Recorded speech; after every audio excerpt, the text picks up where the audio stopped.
सिंह और बुलेटिन की शुरुआत करेंगे उस खबर से जो हैरान और परेशान करने वाली है।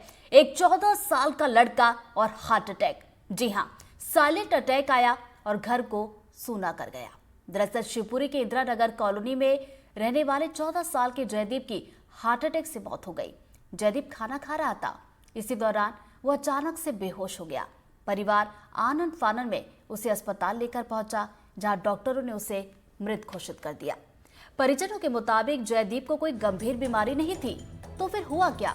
हालांकि अभी जयदीप की मौत कैसे हुई इसकी पुख्ता जानकारी नहीं है, लेकिन अचानक मौत सवाल तो छोड़ गई है। तो देखिए, शिवपुरी से पूरा मामला सामने निकल कर आया है और ये वाकई में हैरान और परेशान करने वाला है। आप जरा सोचिए कि 14 साल का लड़का जिसे हार्ट अटैक आ गया, साइलेंट अटैक आया और घर वाले देखिए, घर वालों को वो सूना कर गया। शिवपुरी के इंदिरा नगर कॉलोनी का ये पूरा मामला है। 14 साल का जयदीप जिसके हार्ट अटैक से मौत हो गई। वो खाना खा रहा था और इसी दौरान अचानक से कुछ पता नहीं चलता और वो अचानक से खाना खाते खाते बेहोश हो जाता है। परिवार कुछ समझ नहीं पाता। परिवार उसे आनंद फानन में अस्पताल तो लेकर पहुंचता है, लेकिन डॉक्टर उसे वहां पर मृत घोषित कर देते हैं। परिजन ये कह रहे हैं कि उसे कोई गंभीर बीमारी नहीं थी, लेकिन हुआ क्या? और चलिए इसी पर हम ज्यादा जानकारी लेंगे। हमारे सहयोगी अतुल गौड़ हमारे साथ जुड़ गए, सीधा हम का रुख करेंगे। अतुल, देखिए, इस तरह के और भी मामले सामने आते हैं जब हम देखते हैं कि छोटे छोटे बच्चों को अटैक आ जाता है। इस पूरे मामले की बात की जाए तो जरा आप ये पूरा मामला विस्तार से बताएं।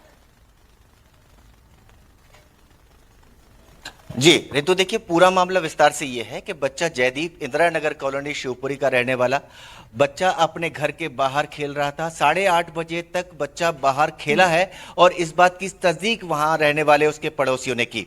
इसके बाद में बच्चा खेलते खेलते घर में गया और उसने खाना खाने की बात कही।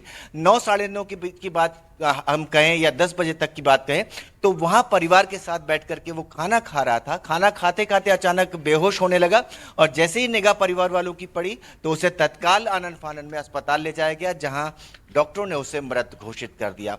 जब हमारी डॉक्टरों से बात हुई तो डॉक्टरों ने कहा कि हमने परिजनों को कहा था कि इस शव का पोस्टमार्टम कराया, तो परिजन राजी नहीं हुए। लेकिन कहीं ना कहीं जो सिम्टम्स थे वो इस तरह के सिम्टम्स थे, अगर कि उल्टी या दस्त होता या कोई और तकलीफ होती या फूड पॉइजनिंग वाली बात होती तो उस तरह के सिम्टम्स दिखाई देते। तो डॉक्टर्स ने कहा कि हम ये कह सकते हैं कि संभवतः इसको हार्ट अटैक आया था और साइलेंट अटैक की वजह से इसकी मौत हुई। हालांकि इस पूरे मामले की इन्वेस्टिगेशन जब हो पाती रितु, जब इस मामले में शव का पोस्टमार्टम कराया जाता और चिकित्सक अपनी ऑथेंटिक रिपोर्ट सौंपते।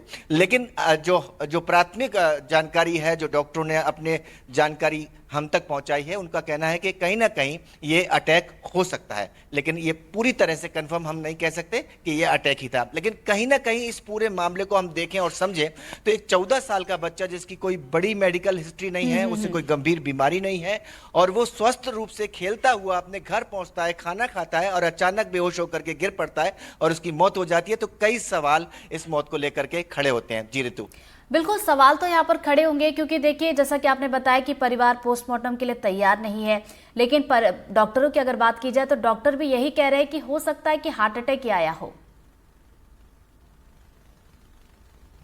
बिल्कुल बिल्कुल रितु, इस मामले में डॉक्टरों का यह कहना है कि जो सिम्टम्स परिवार वालों ने बताया, जिस तरह से की बॉडी हमारे सामने आई थी, उस बॉडी को देखते हुए लगभग हम ये कह सकते हैं कि ये मामला साइलेंट अटैक का हो सकता है, हार्ट अटैक से जुड़ा हुआ हो सकता है। लेकिन चूंकि डॉक्टरों को चिकित्सकीय प्रमाण पत्र जारी करने से पहले किसी न किसी ठोस नतीजे पर पहुंचने के लिए उन्हें पूरे मामले की इन्वेस्टिगेशन करनी पड़ती है और अगर वो पोस्टमार्टम कर लेते तो निश्चित तौर पर वो साफ कह पाते कि मौत का कारण क्या है। लेकिन जो प्राथमिक सिम्टम्स के आधार पर डॉक्टरों ने कहा है, उसमें यही कहा है कि संभवतः इसको हार्ट अटैक हुआ है। तो चलिए, डॉक्टर कह रहे हैं कि संभवतः ये हार्ट अटैक हो सकता है जिसकी वजह से बच्चे की मौत हुई है। बहुत बहुत शुक्रिया अतुल आपका जानकारी के लिए। और चलिए बढ़ते आगे, धार से बड़ी खबर, जो गाड़ियों पर पथराव और लूट का मामला सामने आया है। पुलिस ने 4 बदमाशों को गिरफ्तार कर लिया है और बदमाशों की कार को भी जब्त किया गया।